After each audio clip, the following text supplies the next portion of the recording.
Lo que señala Andrés Manuel, pues no con pelos y señales, pero los datos ahí están. Es hábil. Quizás molestaría más al gobierno norteamericano, pues hacer la comparación, porque en este acuerdo que señala hoy se habla de 20,000 millones de dólares, cuando la ayuda militar a Ucrania solo hasta febrero del año pasado era de 43,000 millones, el doble. Y Biden en octubre pidió 100,000 millones, 106,000 millones de dólares, 5 veces más,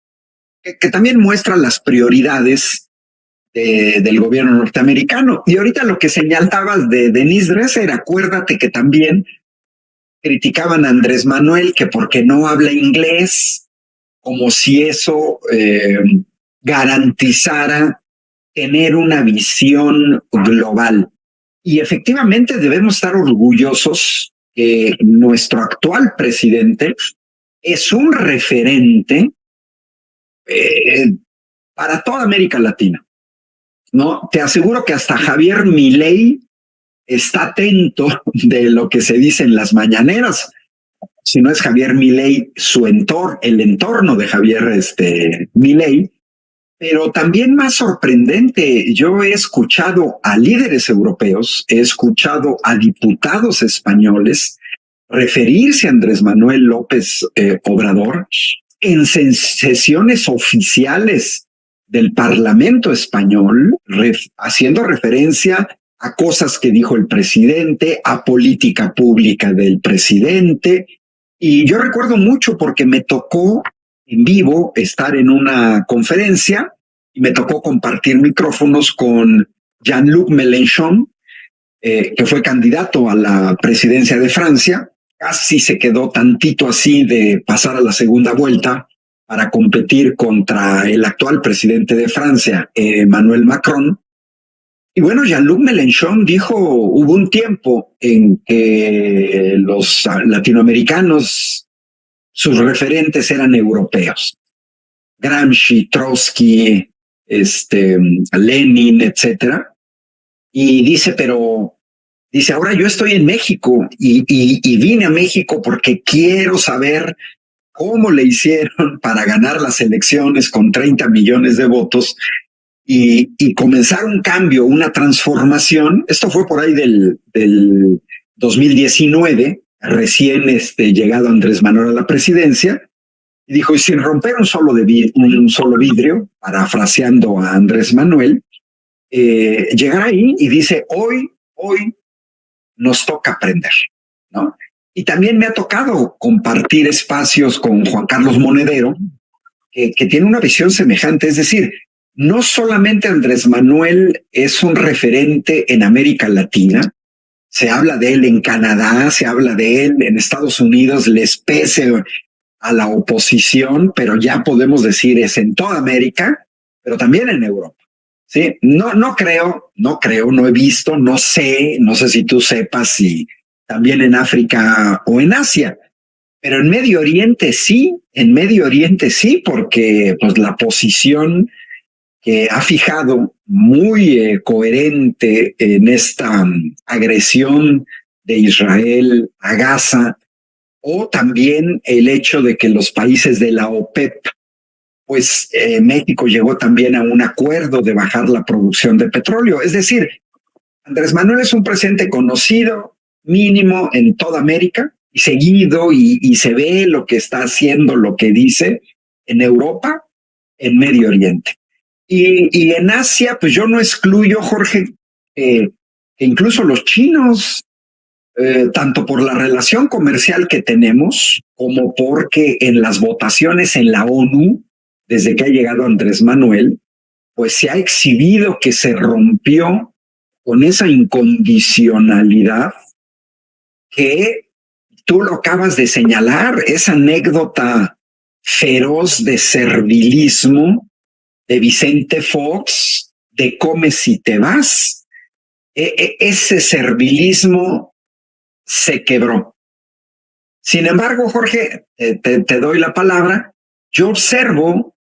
que hay opositores en México, pseudointelectuales, que ellos, creo que su proyecto de vida es ser serviles a los extranjeros.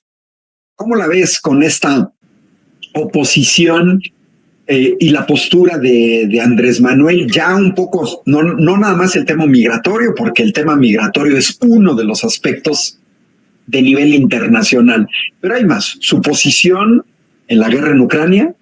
su posición en esta guerra de Israel contra Hamas, es decir, su posición en este tipo de conflictos, y pues también sin pelos en la lengua, pues ha criticado lo que está haciendo Milei en Argentina, lo que pasó en Perú. Recordemos que le salvó la vida a Evo Morales en Bolivia. ¿Cómo ves en este plano más general a este Andrés Manuel como estadista de nivel internacional? Sí, fíjate que mencionas estos temas. Si hacemos un recuento de las posiciones que ha tenido el gobierno mexicano a partir de la llegada del presidente López Obrador, pues se ha reivindicado la política, digamos, internacional, la política exterior que tenía el país durante muchos años, el país, de una soberanía, de la defensa de la soberanía, también del respeto a los demás pueblos, la no intervención, y creo que el presidente la ha llevado con bastante dignidad. Yo recuerdo cuando fueron las elecciones que terminó su periodo Donald Trump, que fueron las elecciones, y que después Joe Biden, y que él no lo felicita de forma inmediata, ¿no? Como hicieron muchos países que prácticamente le quemaban incienso a Biden. Y recuerdo que había artículos de muchos de los opositores o de los voceros de los opositores donde decía que prácticamente la relación entre México y Estados Unidos se había quebrado. Esta falta de tacto del presidente al no felicitar a Joe Biden, al no mandar un mensaje en Twitter diciendo que era lo máximo. Incluso ponían como referente al presidente Fernández en Argentina, que lo felicitó de forma inmediata, y entonces decía que cómo era posible que Andrés Manuel no siguiera lo que había hecho el gobierno de Argentina. Y pues al paso de los meses, de los años, pues hemos visto que esa no en principio no afectó la relación, y también que mostró pues la dignidad, y que mostró también esta capacidad que tiene Andrés Manuel López Obrador para lograr, ¿no?, sortear, dependiendo de las figuras políticas, pues en aras de un beneficio para el país. Recordemos también cómo logró con el voluble Donald Trump tener una relación bastante amigable, donde incluso el propio presidente fue a los Estados Unidos, habló en la Casa Blanca, hizo referencia a pasajes históricos de México y Estados Unidos, y pues ha sabido tener esta relación, que es una relación muy compleja con Estados Unidos, y que en realidad la oposición y muchos de los liderazgos intelectuales de la oposición caen en esta cuestión pro-yanqui, aspiracionista, de obediencia hacia lo que dictan en Estados Unidos, y creo que hay una política distinta ya en este país, y una política que ha tenido pues otra forma de actuar, que es la que actualmente se está dando, muy distinta a la que se tenía en los últimos 30 años, ¿no?, que era pues prácticamente de obediencia hacia lo que dictara quien estuviera en la Casa Blanca, o que dictara quiénes eran las empresas más importantes de los Estados Unidos. Y creo que aquí ha habido pues una política mucho más inteligente, que ha sabido en ciertos momentos presionar, en ciertos momentos tratar de llegar a acuerdos, en ciertos momentos también tratando y evidenciando cuáles son las cuestiones que importan al país, y no se ha callado el presidente, y creo que eso es una de las cuestiones importantes, y no es con sombrerazo diciendo vamos a ir en contra de los Estados Unidos, no es con exigencia con una política exterior bastante capaz, y eso creo que hay que reconocerlo. Y respecto a la relación que tiene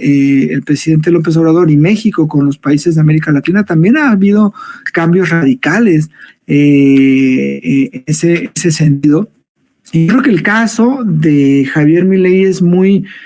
emblemático de cómo se tiene esta visión, porque tenemos que Javier Milei representa lo que sería un neoliberalismo, digamos, radical, donde prácticamente está vendiendo al Estado argentino con privatizaciones, donde tiene una filosofía autoritaria de decir no van a salir a manifestarse o vamos a golpearlos si se atreven a hacer tales o cuales cosas. Y yo creo que ante ese tipo de resurgimiento de estos gobiernos neoliberales, pero además de gobiernos muy autoritarios, pues sí hay que alzar la voz de cierta forma, con respeto, pero como lo ha hecho el presidente en muchos momentos, criticando políticas neoliberales, criticando políticas autoritarias, porque al final pues son elementos de unión entre los países de América Latina, de apostar por la libertad, de apostar por la democracia y de apostar también por el beneficio de los pueblos de todo el continente, ¿no? Y esto lo ha demostrado no solamente en los discursos, sino también en los propios hechos. Lo que se dio en Libia fue algo digno de ser recordado y digno de sentirnos orgullosos. El rescate que hizo el presidente de México,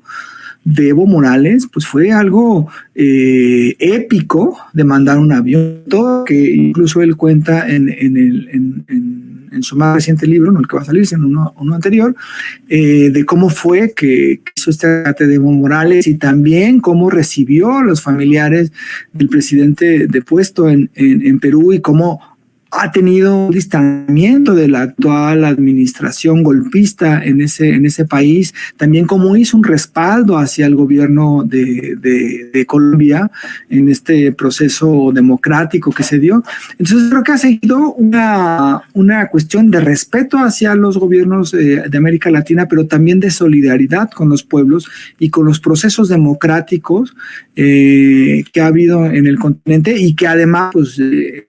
el continente americano, América Latina, ha sufrido pues muchísimo de golpes de Estado, de gobiernos autoritarios, de represiones, de desapariciones, y me parece que la política exterior y la visión que ha tenido México y el Obrador respecto a América Latina y respecto a Estados Unidos, pues ha sido la adecuada, y creo que en el 2018 también el pueblo mexicano votó